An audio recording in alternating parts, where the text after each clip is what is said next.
हमारे साथ दो हमारे रिपोर्टर जो हैं वो भी जुड़ चुके हैं। अमित गंजू हैं फतेहपुर से और शिवानी हैं अमेठी से। चलिए अमित का रुख करते हैं।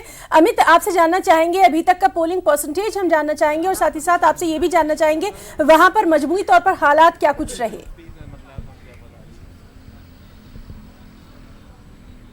देखिए, मैं आपको बताना चाहूँगा, निश्चित तौर पर अगर हम 5 बजे के पूरे आकलन की बात करें तो 51.8% रहा, यानी पिछली बार 59.4 था और बहुत ज़्यादा मैक्सिमम। जिस प्रकार से अगर 1 घंटे का पैसेज की, मैं अपने कैमरामैन से आशीष से कहूँगा पहले तो आप इसको पूरा दृश्य दिखाने की कोशिश करें कि मुझे लगता है कि इक्का दुक्का लोग ही अब बूथ पर बचे हैं, क्योंकि जिस प्रकार से आज 44 डिग्री तापमान रहा, राजनीति का तापमान जिस तरह गर्म रहा तो वहीं ऊपर आसमान से भी बिल्कुल आग बरसी।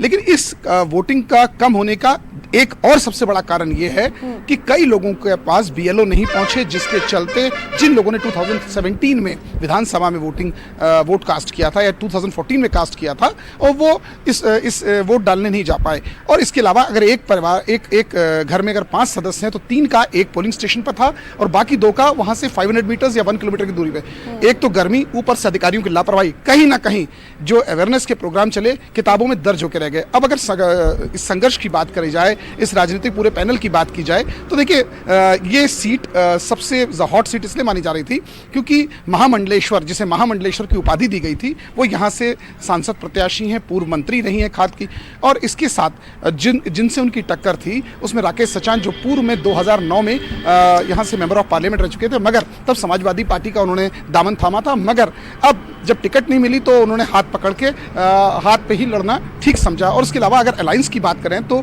बीएसपी और सपा का जो अलायंस है वो यहाँ 6 असेंबलीज में 2 में उनका बहुत कांटे की टक्कर मानी जा रही है, लेकिन बाकी 4 में क्या है कहना थोड़ा जल्दबाजी होगा। लेकिन एक बात बिल्कुल स्पष्ट है, कहीं ना कहीं ये जो पूरा इलेक्शन है, जब 23 को काउंटिंग होगी तो ये तो बिल्कुल तय है कि तमाम चौंकाने वाले नतीजे भी सामने आएंगे। जी अमित, एक अहम सवाल यहाँ पर कि 2014 में ये सीट जो है वो बीजेपी के पास थी, तो क्या इस बार जो मुकाबला है, क्या बहुजन समाज पार्टी जो इस सीट पर पहले अपना दखल रख चुकी है, बीएसपी और एसपी का जो अलायंस है, क्या यहाँ कुछ जादू दिखाएगा? क्या ग्राउंड रियलिटी बता रही है? देखिए, मैं आपको बताना चाहूँगा, आपने बहुत अहम सवाल पूछा।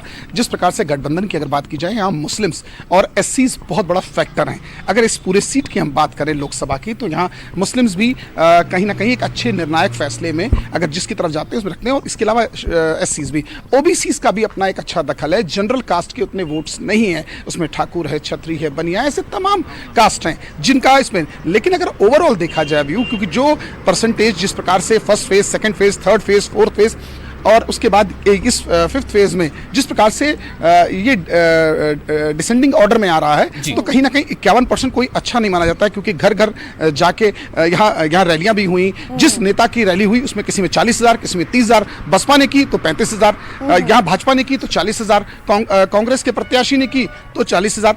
वोट में वो तब्दील हो पाए कि नहीं, ये कहना थोड़ा जल्दबाजी होगा। जी, हमारे साथ शिवानी भी मौजूद है। शिवानी, दोपहर में जब हम आपसे बात कर रहे थे, अमेठी के ताल्लुक से हम बात कर रहे थे कि हाई प्रोफाइल सीट है और इस बार यहाँ पर जो वोटर हैं वो अपने बुनियादी मसलों को लेकर आगे आए हैं। क्या कुछ आपने वहां पर देखा? देखिए हिना, मैं आपको बता दूं कि इस बार के जो इंतखाबात रहे, ख़ासतौर पे अमेठी की अगर हम बात करें, हाई प्रोफाइल सीट है। स्मृति ईरानी का सीधा मुकाबला राहुल गांधी के साथ है और दोनों ही दावा कर रहे हैं अपनी जीत का, और मुद्दे जो है वो विकास के हैं, ख़ासतौर पे जनता से जुड़े जो मुद्दे हुए हैं, चाहे वो सड़क की बात हो, चाहे वो बिजली की बात हो, इन सब मुद्दों को लेकर हमने बातचीत की लोगों से, तो वो चाहते हैं कि और बेहतर हो अमेठी की सूरत हाल।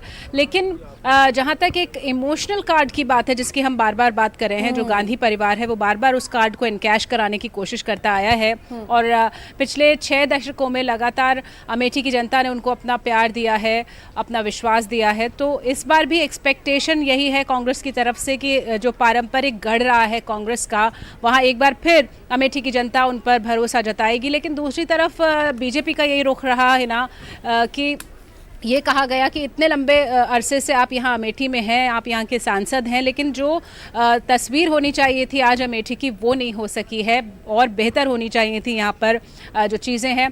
तो वो जो विकास है, वो जो डेवलपमेंटल इश्यूज हैं, उनको लेकर बार बार स्मृति ईरानी सामने आती रही।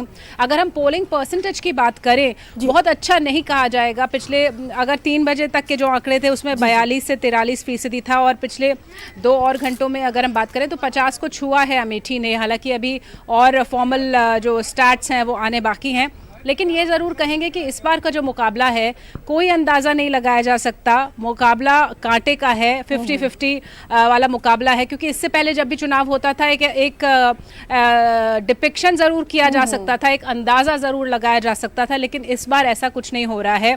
वोटर्स क्या कहते हैं पता नहीं चल पा रहा है, और इसीलिए इस बार कुछ और देर का वक्त बचा हुआ है। 6 बजे तक यहाँ पर पूरी कर ली जाएगी। ईवीएम में जो किस्मत है वो दोनों जो दावेदार है उनकी कैद हो जाएगी, और उसके बाद 23 मई को पता चलेगा कि आखिर क्या चाहती थी अमेठी की जनता। फिलहाल शिवानी, लेकिन एक सवाल यहाँ पर अहम वो ये है कि ठीक है, ये सीट हाई प्रोफाइल है, दोनों चेहरे हाई प्रोफाइल हैं, और इसीलिए टेलीविजन के बहसों में या अखबार में ये चीज़ें बहुत छाई रहती हैं। उसे ऐसा लगता है कि जिसको टेलीविजन में ज़्यादा माइलेज मिला शायद वही सीट जीत कर ले ना जाए। लेकिन मेरा ये कहने का मतलब है कि जब आप फील्ड में है तो कुछ मुद्दे, जैसा अभी हिना पूछ रही थी कि मुद्दे क्या रहे और मुद्दों को लेकर क्या नैरेटिव बना, क्या वहाँ के मकामी मसाइल या मकामी कुछ डेवलपमेंटल वर्क ये मुद्दा बन रहा है। कई बार ऐसा होता है कि सवाल का जवाब मिलता है कि विकास के लिए, तो जब समझ में ये नहीं आता कि विकास हुआ है इसलिए या विकास चाहिए, हुआ नहीं इसलिए। तो इसका जवाब थोड़ा दीजिए। बिल्कुल, हाँ विशाल, बिल्कुल आप ठीक कह रहे हैं। देखिए, जब भी हम बात करते हैं मुद्दों की, तो यहाँ पर अगर मैं बात करूँ, आप एक डिवाइड समझ लीजिए। जो पुरानी जनरेशन है, जिन्होंने साथ दिया इंदिरा गांधी का, उसके बाद राजीव गांधी को देखा, संजय गांधी को देखा, तो वो कहीं ना कहीं इमोशनली आज भी जुड़े हुए हैं। उस दौर का अमेठी अलग था। जो काम उस कांग्रेस की सरकार के दौरान हुए, वो शायद उन लोगों के लिए उसे एक मील का पत्थर माना जाता था, क्योंकि हम जब उस जनरेशन के लोगों से बात करते हैं तो उनका ये कहना होता है कि जब अमेठी में कांग्रेस के लोग नहीं आए थे तो यहाँ पर सड़कें भी नहीं थी, बहुत कुछ काम हुआ। लेकिन जो आज की जनरेशन है वो चाहती है कि और बेहतर हो सूरत हाल अमेठी का, जितना होना चाहिए था शायद वो नाकाफ़ी समझती है उसको, और इसीलिए दोनों जनरेशंस का एक मिला जुला एक जो चुनाव होगा वो हमको दिखाई देगा कि आखिर कहाँ जा रहा है अमेठी की जनता का नैरेटिव। ये बड़ा अच्छा आपका एक जवाब है। अब तो चूंकि 5:30 बज चुके हैं, बहुत कम ही वक्त रह गया है वोटिंग के लिए भी। मैं जरा आपके प्रेजेंस में सैफ साहब को सुनना चाहूंगा। ये अभी कुछ आंकड़े हमें बता रहे थे अमेठी के ताल्लुक से कि अमेठी में ऐसा काम हुआ है, काफी भारी लगा।